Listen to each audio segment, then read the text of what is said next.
Welcome to the Ex Good Girl podcast, the place where people pleasers, perfectionists, and overgivers come to unlearn the good girl rules that you thought were making you good, but now you can see are actually just keeping you small. If you've spent your life being unable to say no, putting everyone else's needs and feelings above your own, constantly seeking external approval, or avoiding conflict to make others feel comfortable, if guilt and resentment feel like a constant weight in your life, it is time to learn to knock that shit off. Every episode, we dive into the stories, skills, and strategies that you need to stop shrinking, start speaking up, and to live a life that is authentically and unapologetically yours, while also deepening the connection and vulnerability in the relationships that matter to you. I'm glad you're here. Let's jump in.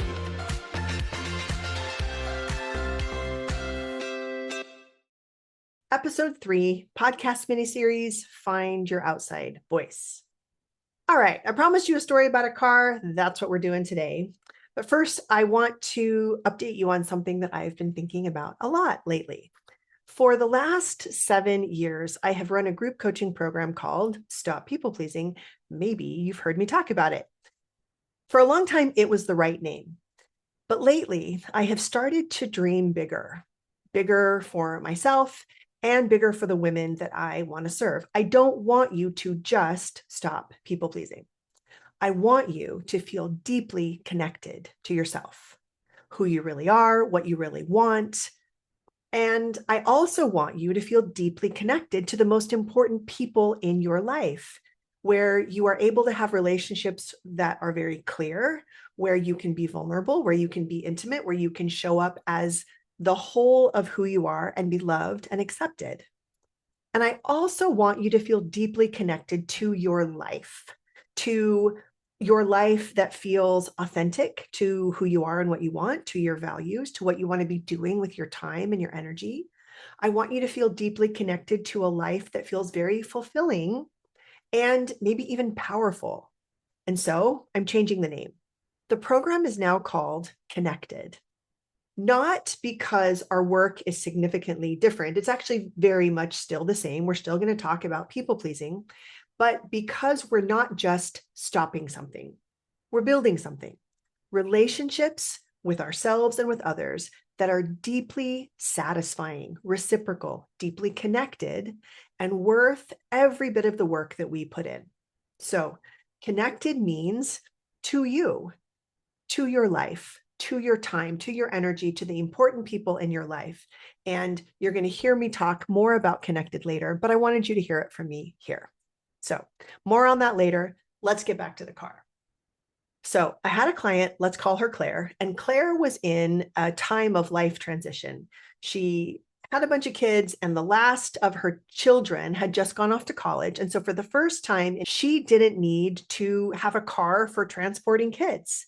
She wanted something different. She had the money and she wanted a car that was a little sportier than the mom minivan, right? Full of the soccer balls and dirty cleats that she had been driving around for so long. She wanted something that felt like her. And she had spent about 6 months thinking about this car. 6 months. When we talked about what was in the way of her buying this car, she said, I worry that my mom will say I'm being extravagant when I should be more practical. She said that she was worried that her ex-husband would think that the car was too expensive. Like, why does the ex-husband get a vote? I don't know, but that's how brains work, right?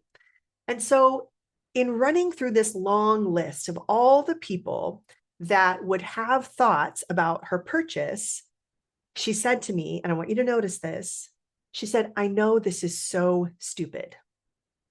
And I want to stop right there because I hear this phrase a lot. This is stupid. This is silly. I know this is so small. I'm embarrassed that this is even taking up space in my head. And it is never silly. It's never stupid because underneath the car, underneath every situation that feels like conflict, is a woman who learned a long time ago that what she wants is not as important as what people are going to think about it. And whether or not they approve of it is the most important thing. This is not silly. This belief makes a lot of sense. It was once very important for us to conform to what the people around us wanted. And it's just a belief that was still running her entire life. And here's the thing specifically about Claire's situation that I want to draw your attention to. 6 months, 6 months of spinning and worrying about what other people would think. So I asked her, do you want the car? And she stopped and she thought about it because she had lost sight of what she wanted in all of the worrying about what everybody else was going to think. And so when I asked her just that and nothing more, she said, I really do. I really do want this car. And that is the whole first step. Just letting herself feel her yes, to know that it's what she really wanted. And so here's the reframe that I want to take with you today. Every conversation you've been dreading, every situation that you're spinning about in your head is just a yes or no that you haven't said yet. Whether it feels impossibly big or embarrassingly small and silly, whether it's a conversation with your husband or your boss or a decision about a car or a vacation or where to eat, it's just a yes or no that you haven't said yet. And it always comes back to the same question. What do I actually want? Is this a yes or a no? Simple is not the same as easy, and I know that. And so while this is a simple reframe, there's going to be some work that we need to do together. Everything that comes after the yes or the no, how to say it, and what to do when they push back, and how to support yourself and stay in the conversation, that's real work. And that's what Connected is actually built to teach. But the yes or no always comes first. And you can find your yes or your no with me in this workshop that I'm teaching, Say What You Need to Say. You can find it soon. You can find it this week. The workshop is free. The link is in the show notes. Come and learn how to find your yes or your no with me. Get signed up. I'll see you in just a little bit. And I'll see you for episode 4. Hey, thanks for listening. If this podcast has been helpful to you, I would really appreciate it if you would give me a 5-star rating in whatever platform you listen to your podcasts. And if you go to my website, sarafisk.coach, you can sign up there to receive my emails. Right now, I'm taking private one-to-one clients who want my help speeding up this work in their own lives. I really hope to provide a lot of free information on my website and in my podcast for people to do this work on their own. But if you're interested in having a coach like me to help you implement these things faster, to find the blind spots and obstacles that you're not aware of, go to my website and sign up for a consult. That's a time when you and I can get on Zoom and talk about the particulars of your situation, and I can show you how I could be helpful. The second thing you can do on my website is sign up for a freebie that I have called Difficult Conversations. Having a conversation that seems like it's going to be hard or difficult is one of the things that people pleasers struggle with. And so I've created a whole guide for you to be able to do that with some more confidence.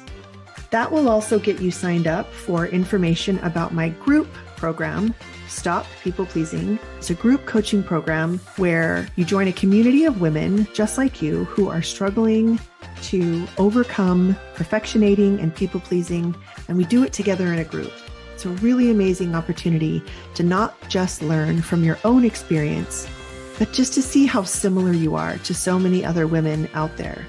The healing and the challenging and the laughing and the growth that happens in that beautiful community of women is really amazing. And if it's interesting to you, I would love for you to know about it.